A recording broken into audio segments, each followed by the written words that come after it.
students, today in this video we are going to read your poem 2 An Elementary School Classroom in a Slum written by Stephen Spender। आज के इस video में हम देखेंगे An Elementary School Classroom in a Slum जो कि poem है Stephen Spender के द्वारा लिखी गई है। बहुत ही प्रेरणास्पद पोइम है। इस पोइम को आप अच्छे से समझें। इसके क्वेश्चन एंड आंसर्स भी आपको इस वीडियो में दिए जा रहे हैं, उनको आप राइट डाउन कर सकते हैं। इस वीडियो के डिस्क्रिप्शन में आपको इससे पहले के क्लास 12 के वीडियो की लिंक भी मिल जाएगी। आप उनको देखें, समझें और लिखें। चलिए तो इस पोइम को शुरुआत करते हैं। इस पोइम के बैकग्राउंड में पहले हम जान लेते हैं थोड़ा सा। स्टीफन स्पेंडर जो इस पोइम के पोइट हैं, एक गंदी बस्ती स्लम जिसको बोलते हैं, स्लम एरिया में एक प्राथमिक प्राइमरी स्कूल, एलिमेंट्री स्कूल जिसको बोलते हैं, उसमें गए। वहाँ के क्लासरूम में अंधेरा था, दीवारों का रंग फीका पड़ चुका था, बिल्कुल पीला फेडेड हो गया था। बच्चे बीमार थे, कुपोषित थे, कमज़ोर थे। एक बच्चा वहाँ दिखता है जिसका फिजिकल डेवलपमेंट रुक गया है, उसकी हड्डियाँ टेढ़ी मेढ़ी हैं, हाथ पैर, उसकी हड्डियाँ मुड़ी हुई थी। एक बच्चा बिल्कुल सपनों में खोया हुआ था और वो गिलहरियों के खेलों के बारे में सपने देख रहा था। एक लड़की सिर झुकाए बैठी थी। दीवारों पर शेक्सपियर जो इंग्लिश लिटरेचर के बहुत बड़े नोवेलिस्ट हैं, बहुत बड़े कवि भी हैं, उपन्यासकार भी हैं, उनका चित्र लगा था। वर्ल्ड मैप लगा हुआ था, संसार का मानचित्र था। मानचित्र में साफ आकाश के नीचे सुबह के समय दिखाए हुए एक सीनरी थी। उसमें जहाज था, प्यार के लम्हे थे। जो जहाज था वो आधुनिक उन्नति को बता रहा था और प्यार उदार दृष्टिकोण के प्रतीक इसमें दिखते हैं। किंतु इसके विपरीत इन बच्चों का जीवन जो गरीब गंदी बस्तियों में रहते हैं, अंधकार में था। उनका भविष्य धुंधला था। कवि के विचार में शेक्सपियर जो नोवेलिस्ट हैं और जो मानचित्र वहाँ लगा हुआ है, उन बच्चों के लिए कोई वैल्यू नहीं रखता था जो कब्रों जैसे घरों में रहते थे, यानी ग्रेवयार्ड जिसको कहते हैं, इस तरह के खराब घरों में रहते थे। वो ये चाहता है कभी कि उन खिड़कियों को तोड़ दिया जाए जो स्कूल में लगी हुई हैं और बच्चों को खुले प्रकाश में आकाश, जहाँ पर सूरज का प्रकाश आता हो, इस तरह के खुले आसमान में उन बच्चों को ले जाया जाए, उनके नीचे ले जाया जाए। उन्हें धूप, आकाश और समुद्र का अनुभव होना चाहिए। उन्हें शिक्षा दी जानी चाहिए। उनको अन्य लोगों की भांति अवसर मिलना चाहिए। आप देख सकते हैं, आपके स्क्रीन पर शेक्सपियर का फोटो है और कई अच्छी बिल्डिंगें हैं। परंतु एलिमेंट्री सरकारी स्कूल अगर आपने देखे हों तो उनकी हालत ऐसी होती है, और जो गंदी बस्तियों में बच्चे रहते हैं उनकी हालत बहुत ही ख़राब होती है, दयनीय स्थिति में रहते हैं। उस तरह का फीलिंग जो स्टीफन स्पेंडर के मन में आई वो उन्होंने पोइम में बताई है। तो पहले कवि के बारे में जान लेते हैं। स्टीफन स्पेंडर जो 1909 से 1995 तक उनका जीवन काल रहा है, was an English poet and an essayist. वो एक अंग्रेज कवि थे, निबंधकार थे। He left University College Oxford without taking a degree and went to Berlin in 1930। उन्होंने यूनिवर्सिटी कॉलेज छोड़ दिया, ऑक्सफोर्ड में वो बिना डिग्री लिए ऑक्सफोर्ड से चले गए और 1930 में बर्लिन आ गए। Spender took a keen interest in politics and declared himself to be a socialist and pacifist। खुद स्पेंडर ने अपनी लाइफ में एक राजनीतिक जीवन शुरू किया और खुद को एक सामाजिक कार्यकर्ता, समाजवादी और एक पैसिफिस्ट, एक शांतिवादी के रूप में घोषित किया। Books by Spender include poems of dedication, The Age of Being, The Creative Element, The Struggle of the Modern, and an autobiography। World within world, ये कुछ किताबें स्पेंडर के द्वारा लिखी गई, कुछ कविताएं। डेडिकेशन है, एज ऑफ बीइंग है, creative element, struggle of the modern और autobiography, world within world, ये सब उन्होंने लिखी। यहाँ ये जो कविता जिसको हम पढ़ने जा रहे हैं, poem an elementary school classroom in slum, he has concentrated on themes of social injustice and class inequalities. इस कविता में उन्होंने अपना खुद एकाग्रचित्त वो कॉन्सेंट्रेट हो गए हैं। इसकी जो थीम है पोइम की वो सोशल इनजस्टिस, सामाजिक अन्याय जो अमीर और गरीब के बीच में होता है उसको दर्शाया है, और वर्ग असमानता का भी इसमें झलक देखने को मिलती है।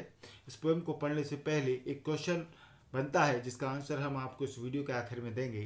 क्वेश्चन ये है, have you ever visited or seen an elementary school in a slum? क्या आपने कभी किसी प्राइमरी स्कूल, एलिमेंट्री स्कूल को गंदी बस्ती में देखा है? आप गए हैं कभी? What does it look like? और ये स्कूल किस तरह का दिखता है? तो आपके दिमाग में एक चित्र इसका होना चाहिए। चलिए पोइम को स्टार्ट करते हैं। Far far from gusty waves these children's faces like rootless weeds, the hair torn round their pallor, the tall girl with her weighed down head, the paper seeming boy with red eyes, the slanted unlucky air of twisted bones, reciting a father's gnarly disease, his lesson from his desk at back of the dim class, one unnoted, sweet and young, his eyes live in a dream of his squirrel's game in tree room other than this। इन लाइनों में कुछ meanings हैं, वो भी हम आपको बीच बीच में बताते चलेंगे। पहली लाइन देखते हैं, far far from gusty waves. Gusty माने होता है झोंकेदार लहरें, जो ब्लोइंग स्ट्रॉन्ग, जो तेजी से बहती हैं, इस तरह की लहरें। विथ चिल्ड्रंस फेसेस, झोंकेदार जो समुद्री या हवाई लहरें होती हैं, उन लहरों से दूर इन बच्चों के, चिल्ड्रंस फेसेस, बच्चों के इस विवर्ण चेहरे, जो फीके चेहरे हैं, उन पर बेतरतीब उखड़े उखड़े से बाल, like rootless weeds. Rootless weeds यानी रूटलेस माने बिना जड़ का, अनअपरूटेड, जिसमें जड़ नहीं होती। और वीड्स माने होती है फालतू जंगली पौधे, जो खरपतवार होती हैं, जो जंगल में उगती हैं। इस तरह के बेतरतीब उखड़े उखड़े से बाल उन बच्चों के थे, बिना जड़ों के, जिनकी जड़ें नहीं होती, ऐसी खरपतवार के फालतू जंगली पौधों की तरह दिखाई देते थे। Far far from gusty waves these children's faces like rootless weeds, the hair torn round their pallor. Pallor माने मतलब पीले चेहरे उनके थे गरीबी से, और टॉर्न राउंड यानी बेतरतीब, जो उनके बाल थे हेयर, वो बेतरतीब बिखरे हुए थे। The tall girl with her weighed down head, वहाँ एक लड़की बैठी हुई है जो बोझ से दबी हुई लगती है, उदास लगती है।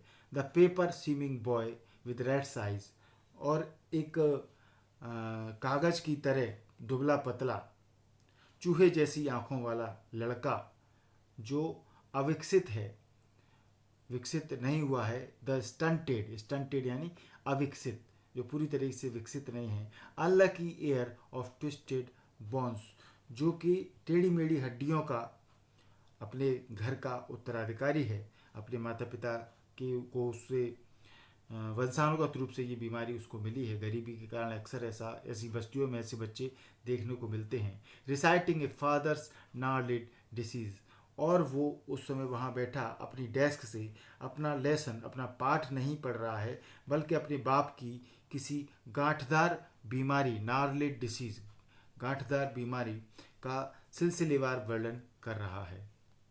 His lesson from his desk, at back of the dim class, one unnoted, sweet and young, his eyes live in a dream of squirrel's game in tree room other than this. और धुंधले classroom में पीछे एक प्यारा सा युवा बैठा हुआ है, जिस पर किसी का ध्यान नहीं गया है। Dim class, at back of the dim class, one unnoted, unnoted, जिस पर ध्यान नहीं दिया गया है। स्वीट एंड यंग, बड़ा ही प्यारा बच्चा है। उसकी आंखों में सजीव सपने दिखाई पड़ते हैं। His eyes live in a dream of squirrel's game, और वो इन ऐसे सपने देख रहा है, वो नीरस और उबाऊ इस क्लासरूम के बाहर खेले जाने वाले खेलों का सपना देखता है, जैसे कि गिलहरी का खेल के लिए बनाए गए वृक्ष, ऐसे ऐसे पेड़ बनाए जाते हैं गिलहरी का खेल जिसमें होता है, जिसमें कि पेड़ का जो तना होता है वो खोखला होता है। उस खोखले वृक्ष का जो तना है उसमें खोखर जिसको बोलते हैं, उसके सपने उसको दिखाई देते हैं। तो आप देख सकते हैं इन लाइनों से ये पता लगता है कि एक गंदी बस्तियों के स्कूल बच्चे एक बहुत ही करुणाजनक तस्वीर प्रस्तुत करते हैं। यहाँ पर उनके चेहरे उनके पीले हैं, निर्जीव हैं, उनके बेतरतीब बाल उखड़े पड़े हैं, और वे बिना जड़ों के जंगली पौधों के समान दिखाई देते हैं। बच्चे उदास हैं और अपने सिरों के नीचे लटकाए हुए हैं। अपनी जो हेड हैं उनके नीचे लटके हुए हैं, उदास हैं वो। उनका विकास रुका हुआ है और वे अपने माता पिता की बीमारियों को धरोहर के रूप में प्राप्त करते हैं, जो उनको गरीबी, माँ बाप से गरीबी से मिली हैं। उनके भी सपने हैं बच्चों के। वो सुंदर सा एक युवा लड़का एक धुंधली सी क्लासरूम के पीछे बैठा है, गिलहरी के खेलों का स्वप्न वो देख रहा है, और दूसरी रुचिजनों को सुंदर जगहों के सपने लेता है। वो अच्छे अच्छे सपने गरीब बच्चे अक्सर देखते हैं, जो उनके नीरस और जो गंदे क्लासरूम हैं उनसे अलग उनकी एक सपनों की दुनिया है। अगली स्टेंजा देखें आप।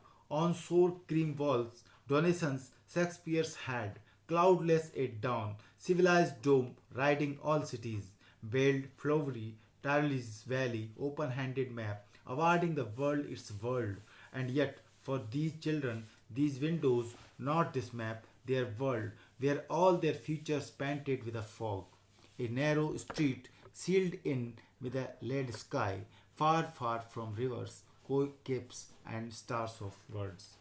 इस स्टेंजा में आप देखेंगे कि अमीरों का संसार उन बच्चों का संसार नहीं है। न तो कोई लिटरेचर, साहित्य, न ही वो संस्थाएं जो स्कूल हैं, बड़ी बड़ी बिल्डिंगें हैं। इन दुर्भाग्यशाली बच्चों के साथ उनका कोई संबंध नहीं है। धनी व्यक्तियों की घरों में जो घंटियां लगी होती हैं, फूलों के गुलदस्ते लगे होते हैं, फूलों का जो संसार होता है, उन बच्चों के लिए बिल्कुल अनजाना है। वे नहीं जानते कि वो दुनिया कैसी है। संसार के नक्शे को अमीर और शक्तिशाली लोगों की इच्छा और उनकी सनक के अनुसार खींचा गया है। आप जानते हैं उनके संसार का जो अमीर लोगों ने खींचा है, गंदी बस्तियों के संसार से कोई भी संबंध नहीं है। गंदी बस्तियों में रहने वाले बच्चों का संसार उन तंग, छोटी सी, पतली सी गलियों तक सीमित है, जिन्हें नीले धूसर आसमान से घेर रखा है। उनका सड़ता गंदा संसार नदियों, अंतरीपों और तारों के विशाल संसार से दुख बहुत दूर है। तो यहाँ आप देखें, ऑन सोर क्रीम वॉल्स। सोर का मतलब होता है असुहावना, अनप्लीजेंट, जो अच्छा नहीं लगता, अप्रिय। तो स्कूल की अप्रिय क्रीम रंग की दीवारों पर on our sole walls donations, जो दान में दी गई चीज़ें लगी हुई हैं, चंदे में दी गई चीज़ें लगी हैं। शेक्सपियर्स हेड, और वहाँ पर शेक्सपियर के सिर की तस्वीरें भी टंगी हैं उनके कच्चा कच्च में। परंतु बच्चों के लिए ये सब व्यर्थ है। Cloudless at dawn, civilised dome riding all cities. दीवार पर दूसरी तस्वीरें भी टंगी हैं, जैसे कि मॉर्निंग जो होती है, सूरज से पहले का टाइम, ऊषा काल जिसको बोलते हैं इंग्लिश में डॉन, DAWN जो आपको दिया है, क्लाउडलेस एट डॉन। तो ऊषा काल के बिना बादलों की सुबह का एक चित्र है। सिविलाइज्ड डोम, सभ्य संसार की जो शिक्षा संस्थाएं हो सकती हैं, अन्य संस्थाएं जिनके गुंबद हर शहरों में ऊपर दिखाई देते हैं, वो तस्वीरें लगी हुई हैं। बेल्ड फ्लोवरी टायरोलिस वैली, और ऑस्ट्रिया जो देश है उसकी टायरोल घाटी की ये संस्थाएं, जिनमें घंटियों के संगीत और फूलों से भरी हुई इस तरह की तस्वीर लगी हुई हैं।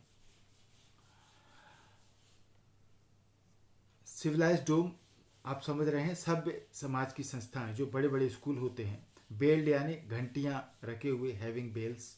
टायरोलिस वैली एक ऑस्ट्रिया की टायरोल घाटी है, उस पर चित्र, ऐसे चित्र लगे हुए हैं।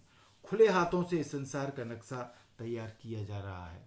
Open handed map, awarding the world it's world, जिसे संसार का नक्शा तैयार किया जा रहा है। आपको याद हो, हिटलर जैसे तानाशाह अपनी इच्छानुसार तैयार करते थे। कभी कभी हमारे देश में भी ऐसा होता है कि जिन देशों से हमारी दुश्मनी है, वो चीन हुआ या अन्य देश हुए, वो लोग भी हमारे देश की चीज़ों को, तिब्बत हुआ, ऐसे एरिया को अपने नक्शे में बनाते हैं। तो बड़े लोग, अमीर लोग अपनी मन मर्जी के नक्शे बनाते हैं, जो गरीबों पर थोप दिए जाते हैं। तो इस संसार के लोगों को एक नया संसार भेंट किया जा रहा है। जो हिटलर जैसे तानाशाह हुए हैं, उनकी इच्छाओं का संसार जो है, उस तरह का संसार गरीबों पर थोपा जा रहा है। For these children these windows, not this map, their world, where all their features painted with a fog.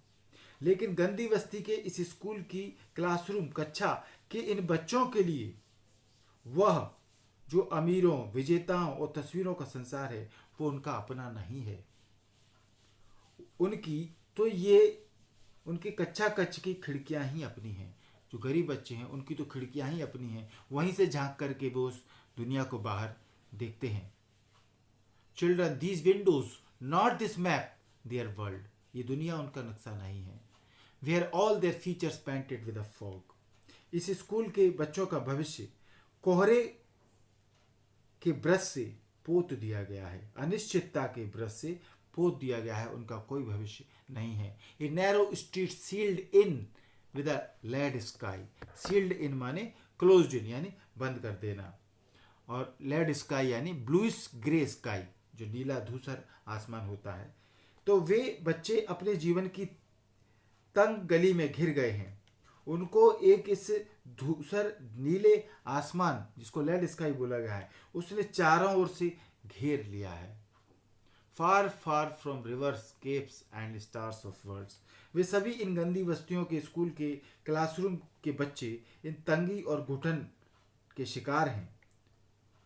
Reverse नदियों, अंतरीपों, केप्स जिनको बोला जाता है यानी places of high and land sticking out into the sea, जो समुद्र में जमीन होती है अंतरीप, और सितारों के शब्दों के सितारे या सितारों की दुनिया यहाँ बोला गया, उनसे दूर, बहुत दूर है इन बच्चों की दुनिया। नेक्स्ट स्टैंजा देखें। Surely Shakespeare is wicked, the map a bad example, with ships and sun and love tempting them to steal, for lives that slyly turn in their cramped holes from fog to endless night. On their slack heap, the children wear skins peeped through by bones and spectacles of steel with mended glass, like bottle bits on stones. All of their time and space are foggy slum, so blot their maps with slums as big as doom. इस stanza में आप देखेंगे किस प्रकार से धुंधली गंदी बस्तियां जो हैं उनके नक्शे पर, ये बस्तियां अमीर लोगों के नक्शे पर जो उन्होंने बनाए हैं दुनिया के, उस पर धब्बे की तरह दिखती हैं। साहित्य जो शेक्सपियर ने लिखा, यहाँ पर शेक्सपियर को विक्ड बोला गया है, गंदा बोला गया है, मतलब खराब बोला गया है, अच्छा नहीं बोला गया है। तो इस शेक्सपियर का जो साहित्य है उसका इन गंदी बस्तियों के स्कूलों में पढ़ने वाले बच्चों के लिए क्या लाभ है? कुछ नहीं। फूलों, घंटियों और सुंदर घाटियों की तस्वीरें उनके लिए कोई भी अर्थ नहीं रखती। संसार का नक्शा उनके लिए अर्थहीन है, मीनिंगलेस है।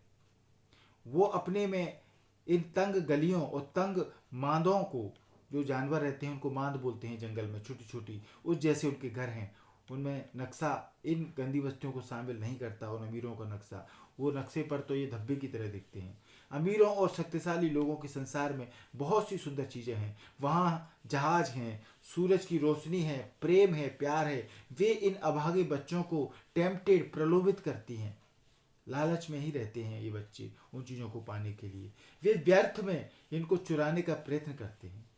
ये बच्चे कबाड़ के ढेर पर रहते हैं। उनका सारा समय और जगह इन कोहरेदार गंदी बस्तियों में गुजरता है। ये गंदी बस्तियां छोटे नरक, हेल के समान हैं। अमीरों और शक्तिशाली लोगों के संसार के नक्शे पर वे भद्दे हैं, जिनकी उनके लिए कोई वैल्यू नहीं है। अमीरों के लिए इनके संसार की, इनकी बस्तियों की। श्योरली यानी डेफिनेटली, निश्चित रूप से इन बच्चों के लिए शेक्सपियर विक्ड है, बेकार है, नॉट गुड और noble. Wicked means not good और नोबल, यानी ठीक नहीं है, बेकार और बुरा है।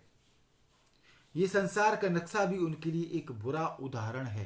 The map a bad example, यानी कि ये दुनिया जो इन बच्चों की नहीं है, उनका इससे कोई ताल्लुक नहीं है इस दुनिया से।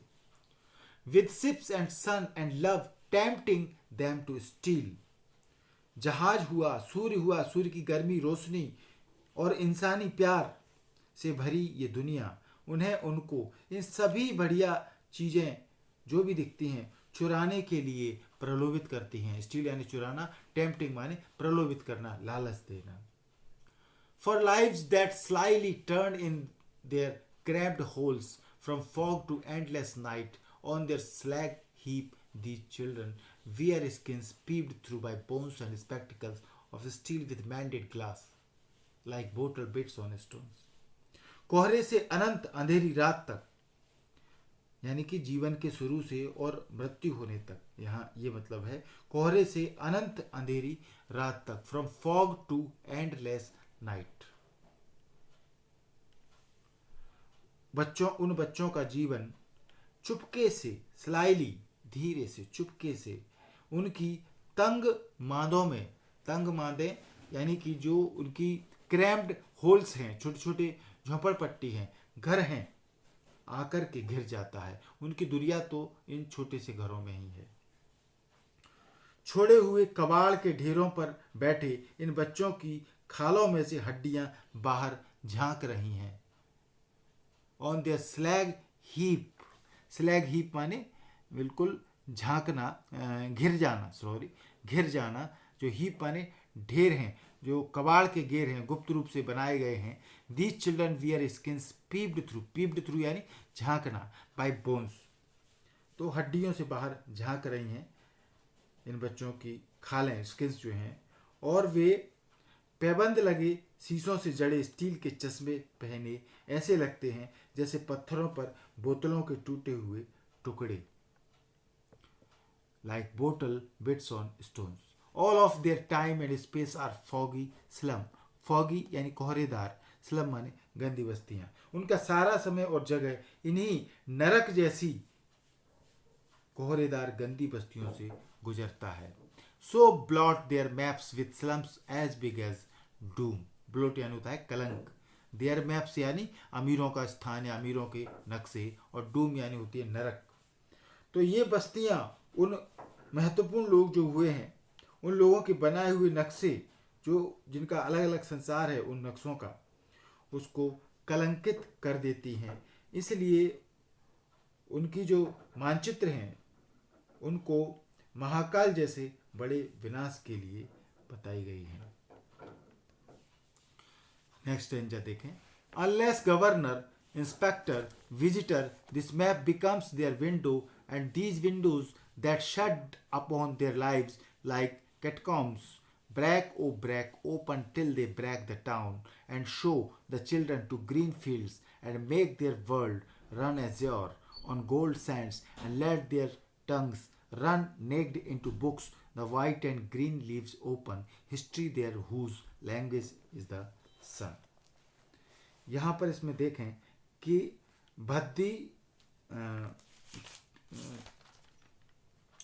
जो अधीक्षक हैं यानी गवर्नर जो हैं, या अध्यापक, टीचर, या इंस्पेक्टर, निरीक्षक जो स्कूलों को चेक करते हैं, या विजिटर उन स्कूलों में आने वाले, जब तक ये जो मानचित्र, जो चित्र उनकी खिड़की नहीं बनता, वो लोग जब तक इस नज़रिए से नहीं देखेंगे, वो मानचित्र जो हैं, जो तस्वीरें लगी हुई हैं, उनकी खिड़की नहीं बनता। ये लोग जो आते हैं, अधीक्षक, अध्यापक, निरीक्षक, अतिथि आने वाले स्कूलों में, उनकी खिड़की नहीं बनता, यानी उस नज़रिए से जब तक वो नहीं देखते, या और ये खिड़कियां जिन्होंने उनके जीवन को कब्रिस्तान तहखानों की भांति कैद कर रखा है, नहीं टूटती हैं तब तक वो खुल नहीं जाए, जब तक कि वो खुल नहीं जाती। Unless governor, inspector, visitor, this map becomes their window and these windows that shut upon their lives like a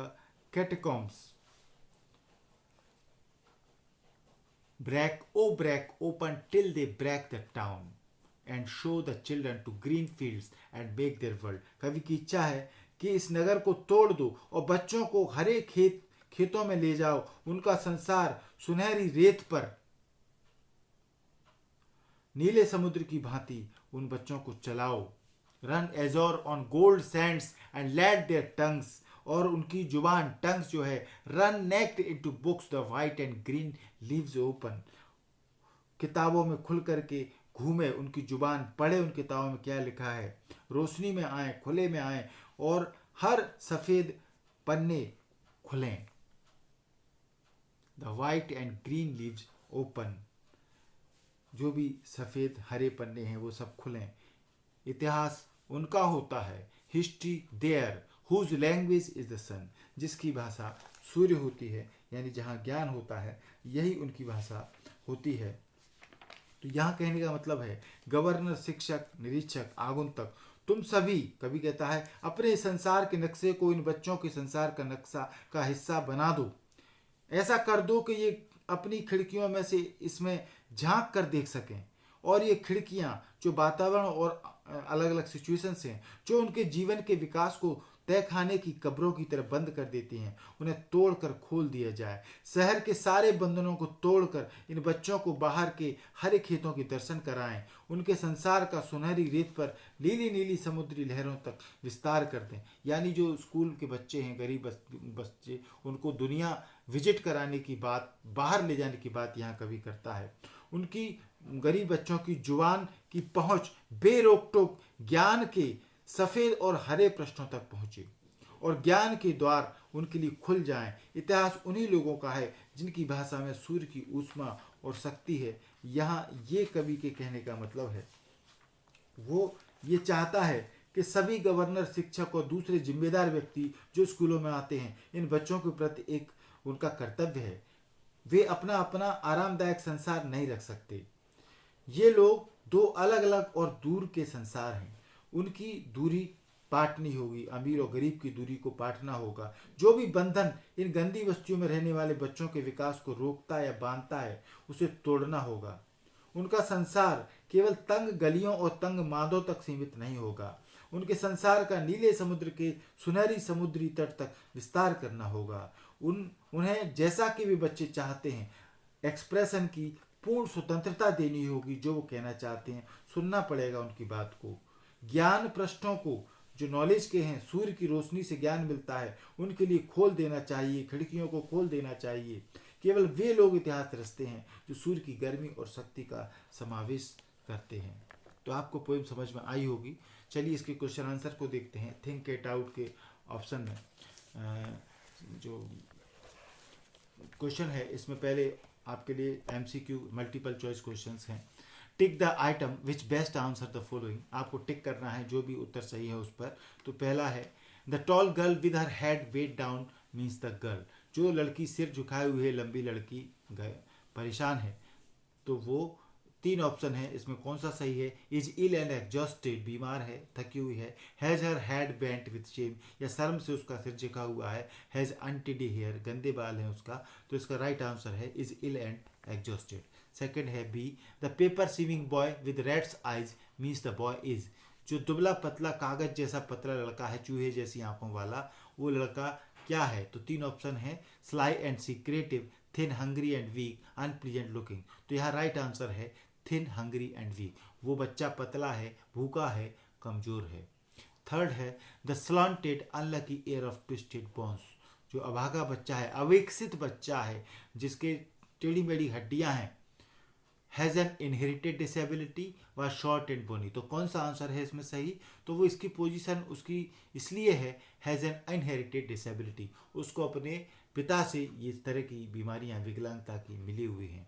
D है his eyes live in a dream of squirrel's game in the tree room other than this means the boy is. वहाँ एक लड़का है जो स्वप्न देख रहा है, गिलहरी के खेलों का स्वप्न देख रहा है, जो पेड़ में खोखला बना दिया जाता है उस तरह के खेलों के लिए। तो वो लड़का क्या प्रदर्शित कर रहा है यहाँ पर। तो 3 ऑप्शन है, इसमें राइट आंसर है full of hope in the future. वो भविष्य में एक अच्छी की उम्मीद से भरा हुआ है। ई देखें the children's faces are compare to rootless weeds this means. बच्चों के जो चेहरे हैं वो बिना जड़ वाली खरपतवार की तरह हैं। तो इसका अर्थ क्या है। Are insecure, are ill fed, are wasters. इसका राइट आंसर है आर इनसिक्योर, वो असुरक्षित हैं। क्वेश्चन 2 देखें what do you think is the colour of sour cream.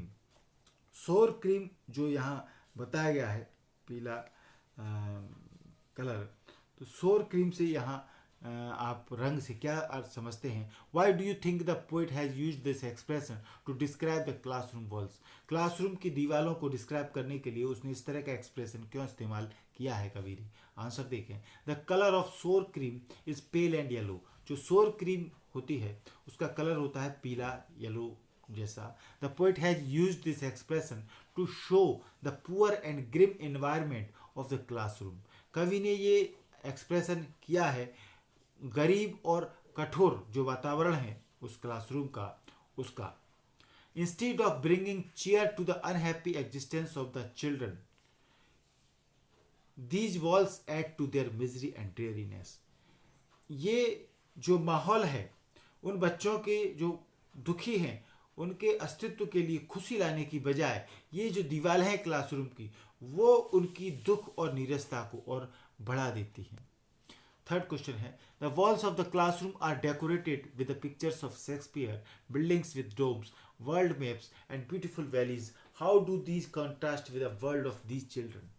Classroom की दीवारों पर ये पिक्चर लगी हुई हैं, शेक्सपियर की तस्वीर लगी है, बड़े बड़े गुंबदों वाली बिल्डिंगें लगी हुई हैं, दुनिया का नक्शा लगा हुआ है, सुंदर सुंदर घाटियाँ के चित्र लगे हुए हैं। तो क्वेश्चन ये है कि ये जो चीज़ें बताई गई हैं ये हकीकत में इन बच्चों की दुनिया से किस प्रकार से विरोध करती हैं, किस प्रकार से कंट्रास्ट करती हैं। या फिर इस क्वेश्चन को पूछा जा सकता है how do the pictures and maps on the wall contrast with the world the slum children live in. जो गंदी बस्तियों में बच्चे रहते हैं उनकी जो दुनिया है वो किस प्रकार से इन तस्वीरों और नक्शों से विरोधाभास करती है, भिन्न है। या फिर क्वेश्चन पूछा जा सकता है व्हाई डज स्टीफन स्पेंडर से that the pictures and maps in the elementary school classroom are meaningless?